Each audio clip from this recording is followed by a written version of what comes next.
ఊబిలో చిక్కుకోవద్దు. భారతీయుడు ప్రతి ఒక్కడు గుర్తుపెట్టుకోవాల్సింది అదే.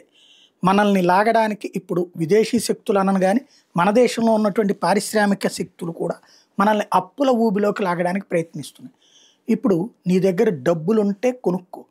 లేదు అత్యవసరమైతే అప్పుడు అప్పు తీసుకున్నావు అంటే అర్థం ఉంది. కానీ వాడు అప్పిస్తున్నాడు కదా అని చెప్పి కారు కొనుక్కోడు. అప్పిస్తున్నాడు కదా అని చెప్పేసి టూ వీలర్ కొనుక్కోడు. సరే నీ దగ్గర కెపాసిటీ ఎక్కువ ఉండి ఒకేసారి ఎందుకులే చెల్లించడం అని చెప్పేసి కిస్తీలు కడుతున్నావా? ఓకే. No problem. అలా కాకుండా నీ దగ్గర రూ. 10,000 ఆదాయం ఉంటే దాంట్లో నువ్వు ఒక 1000, 2000 ఖర్చు పెట్టుకోగలిగుంటే కారు కొనుక్కుని, లేకపోతే గనక పెద్దది ఎక్కువ ఖర్చు అయ్యేటటువంటిది కొనుక్కుని, కిస్తీ కోసం అని చెప్పేసి 5,000 ఖర్చు పెట్టాల్సొస్తే నువ్వు అప్పుల పాలవుతావు. నెల నెలా మానసికంగా సంక్షోభం పడతావు. అది గుర్తుపెట్టుకోవాల్సింది. ఈ మధ్య కాలంలో ప్రతి ఒక్కడు అప్పులు ఇచ్చేటటువంటి వాడే. అమెజానోడు అప్పిస్తాడు. అలాగే ఇతర సంస్థలు కూడా అప్పులు ఇస్తున్నాయి. ఆన్‌లైన్‌లో మనం కొనుక్కునే సరుకులకు కూడా ఈఎంఐలు కట్టుకోండి అని చెప్తున్నారు.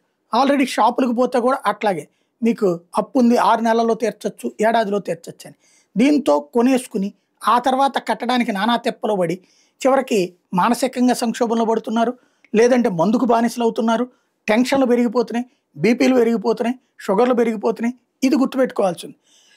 ఇదంతా ఎందుకు చెప్పాల్సి వస్తుందంటే ఇప్పుడంట ఒక కొత్త కాన్సెప్ట్ తీసుకొస్తున్నారు. ఎన్‌పీసీఐ ఏదైతే మనకి పేమెంట్స్ గేట్‌వే ఉందో యూపీఐలో పేమెంట్స్‌లోనట ఈఎంఐ ఫెసిలిటీ తీసుకురాబోతున్నట త్వరలో. దాని ప్రకారం క్యూఆర్ కోడ్ ట్రాన్సాక్షన్స్‌ని ఈఎంఐ కిందన అంటే మనం ఏదైనా డబ్బులు సరుకు కొనేసిన తర్వాత ఇప్పటిదాకా మనం డబ్బులు పెట్టుకుని ఉండాలి. ఇప్పుడు అట్లా కాకుండా ఈఎంఐ కావాలా మీకు అని అడుగుతుందనమాట. ఈఎంఐ ఓకే అంటే నెలకెంత, లేకపోతే 3 నెలలకెంత, ఇట్లా లెక్క చెప్పుకొస్తుంది. దాంతో మనం ఓకే అంటే అంత డబ్బులే పోతాయి. మిగతా డబ్బులు మన దగ్గర ఉంటాయి. కాకపోతే వడ్డీతో సహా చెల్లించాల్సి ఉంటుంది. అంటే రూ. 10,000 వస్తువుకి 14,000, 15,000 లేదా 13,000, 12,000 చెల్లించాల్సి ఉంటుంది. ఇవన్నీ కలిపితే నీ చేతిలో 10,000 ఉన్నప్పుడు కొనుక్కోవాలి కానీ రూ. 12,000 నెల నెల కిస్తీలు కట్టుకుని చేయించుకోవాల్సిన అవసరం ఏమైనా ఉందా? అంటే ఓవరాల్‌గా అప్పుల పాలు చేసేటటువంటి ప్రయత్నం జరుగుతుంది. జాగ్రత్తగా ఉండాల్సినటువంటి అవసరం ఉంది.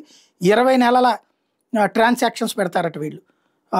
ఏదైతే 250 నుంచి 300 మిలియన్ల యాక్టివ్ యూజర్స్ ఉన్నారు కాబట్టి ఎన్‌పీసీ ఈ దిశగా అడుగులు వేస్తోందట.